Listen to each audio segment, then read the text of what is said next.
Hello everyone, I greet in the name of God Almighty. My name is Apostle Silas, and today we have a very interesting video to react to. And this one says that this boy killed our father.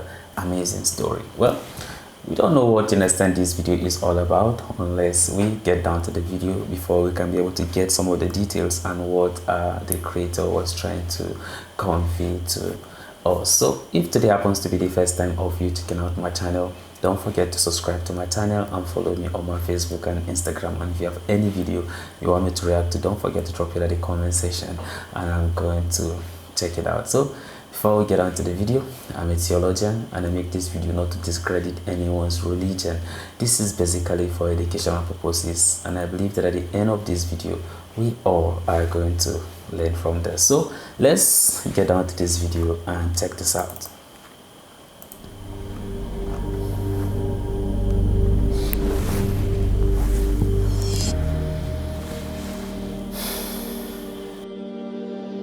During the time of Umar ibn al-Khattab radiallahu anhu, there were two men who brought in a young boy dragging into the courthouse.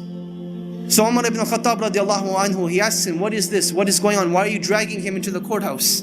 They say, this boy, he killed our father. Okay. Umar ibn al-Khattab, he asks him, did you really kill their father? The boy says, yes, I did kill their father, but it was by accident. My camel, it used to tread on their property. So one day their father took a rock and hit the camel in the eye. And I saw the camel suffering and it made me furious and aggravated. So I took a rock and I threw it at the father. It hit him in the head and he died. Shit. So Umar ibn al-Khattab radiallahu anhu, he asks Wow. the two brothers, will you forgive this young boy for this accident? They say, no, we want qisas, we want retribution. Wow. So Umar ibn al-Khattab radiallahu anhu, he asked the young boy, do you have any last words, any last wishes, any last requests? And the young boy says, yes. My father passed away and I have a younger brother. And my father left some money behind for my younger brother. I would like 3 days to go and retrieve this wealth from a hidden place so that I can make sure my brother gets it when I die and pass away.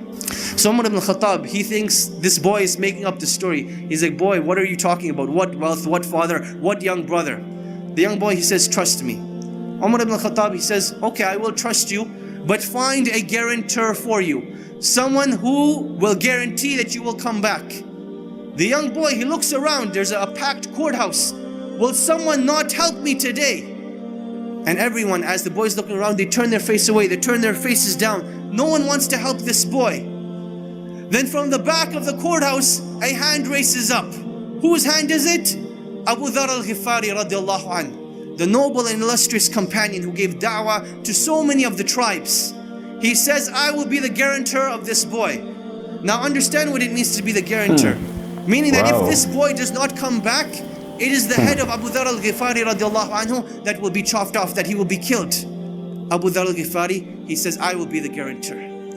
So the boy goes away. The first day goes by, the boy is nowhere to be seen. The second day goes by, the boy is still nowhere to be seen. Asr time comes on the third day. The two brothers go to Abu Dharr al-Ghifari radiallahu anh, and they say, come with us to the courthouse. It is time. Abu Dharr al-Ghifari radiallahu anhu says, I will come to the courthouse, but the day does not end until Maghrib. So now Abu Dharr al-Ghifari is walking through Medina with these two brothers. They're going to the courthouse. And the people of Medina are following behind them, all getting to the courthouse to see what is going to happen. It is now the talk of the town. You can imagine, minutes are going by, the courthouse is filling up. The anxiety is building up. Will Abu Dharr al-Ghifari have his life sacrificed for the mistake of a boy? And literally minutes before the adhan of Salatul Maghrib, the boy rushes in. People are now shouting, they're happy, they're wondering what's going to happen, will everyone be forgiven, will everyone be happy, what's going to happen? So the boy comes in, the adhan for Maghrib hasn't gone. Umar ibn al-Khattab radiallahu anhu, he asks the boy, oh boy, why did you come back? I did not send a spy behind you, I did not send anyone to follow you. What made you come back? He said that I did not want anyone to say that a Muslim gave his word and did not fulfill it. So I came Wow. back. Umar ibn Khattab, he turns to Wow. Abu Dhar and he says, "Oh Abu Dhar, what made you want to be the guarantor of this boy?" He says, "I saw a Muslim in need, and I did not want anyone to ever say that a Muslim was in need and no one was there to help him. So I raised my hand to be his guarantor." The two brothers, they say, when we have people like this, how can a Muslim ask for forgiveness and no one be there to forgive him? So they forgave the boy, and the boy was forgiven.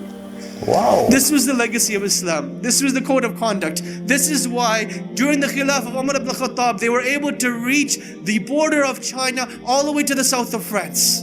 Because they had strong relationships with Allah. They did things with ihsan, and they lived with the code of conduct of Islam. Wow. Jesus Christ.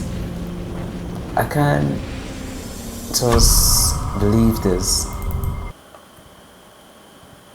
This is a very strong conviction of faith, you understand, that the guarantor actually, you understand, had on that boy. Do you know what it means, you understand, for you to guarantee for someone? And then is the response for me that just melt my heart. Like, it's something that I didn't just, you understand, believe it. How the boy, you understand, left, and then after 3 days he came back, knowing fully well that they are going to kill him. They asked the boy, "Why do you come back?" And then he said that, "I don't want it to be like a Muslim make a promise and fail." Like, seriously, like, for real, how many promises have we made that we fulfill? Seriously, like, we should kind of ask ourselves, you understand, this very question. And also, you understand, in relation to what, you understand, the boy, you understand, did. Of course, we are not saying that what he did, you understand, was the right thing. But when we talk about, you understand, forgiveness don't have to be that because I give $5 to someone and then the person was not be able to give me back, and then I felt like, okay, fine, I forgive you, just go, or $100 or 500 or 1,000, right? But when it is become difficult, let's assume you give somebody in essence $1 million. $1 million, imagine. Something I don't have at the moment, okay, but then $1 million, right? And then something happened and then somebody take it away. Can you be able to forgive that kind of amount of money? This is what we are talking about. He was able to take away the life of their father, right, from them. And then they were able to show forgiveness, and look at their response. How can a Muslim in a need, you understand, ask for forgiveness that he cannot be forgiven? And because of that, this, you understand, when, you understand, viral, and people, we are talking about, you understand, some of these things. As a Christian, can't you be able to forgive if such a thing should happen to you? If someone should killed your father or your mother or your brother or your family, can you be able to forgive? As a Muslim, can you be able to replicate the same thing that this boy, you understand, did in the name of Islam? Can you be able to guarantee for someone who called himself a Christian? Or can a Christian be able to forgive in this kind of situation? This is a question for you and me that is listening to me. Me being a Christian and you being a Muslim, or a Christian listening to me, any of the above. This is just, you understand, applicable to all of us. And this thing, you understand, is not just about the boy, but it's about you and I. Me and you, we have all, you understand, offended God on different, you understand, cases. And God has always been merciful. God has always been forgiven. God have always spared my life, spared your life. Can't you be able to forgive? Look at just this one scenario. But do you know the number of sins that we commit every day? Do you know the number of sins we commit every day? We commit a lot of sin. But God who is in heaven, God our Creator, God our Father, He always and always forgive you and I. Do you know see how difficult it is, you understand, to forgive? But God has said that to forgive is what? Divine. And forgiveness is from Him. And that's why we have to pray for Him to give us that heart, the heart of forgiveness. Let's forgive when it is difficult, not that when it is easy, but when it is difficult for us to be able to forgive and to leave the rest, you understand, to God. This is just an example that this boy was able to show to us. Can you be able to forgive? Do you have a forgiving spirit? And that's why we have to pray for the spirit, you understand, of God to manifest in our life, or let, you understand, the fruit of the spirit, you understand, be seen in us. Let's be kind, let's be faithful, let's be lovely to others, let's be able to forgive and be patient. When trials and tribulation comes, can we be able to withstand it? Or we are going to deviate when it becomes so difficult? We have to stand firm, even at the point of our death. It's not an easy task, but it's something that we have to do, knowing fully well that even if we suffer here, we have a place that we are going to enjoy, a place that has been made for you and I, a place that we are going to live forever. And that's why we have to keep, you understand, and remain, you understand, in God, remain in His principles, follow His word and follow His commandment. Of course, He has commanded us, you understand, to do some certain things and to desist from doing some certain things. So which one, you understand, is your weak point? Pray to Him and He's going to strengthen you.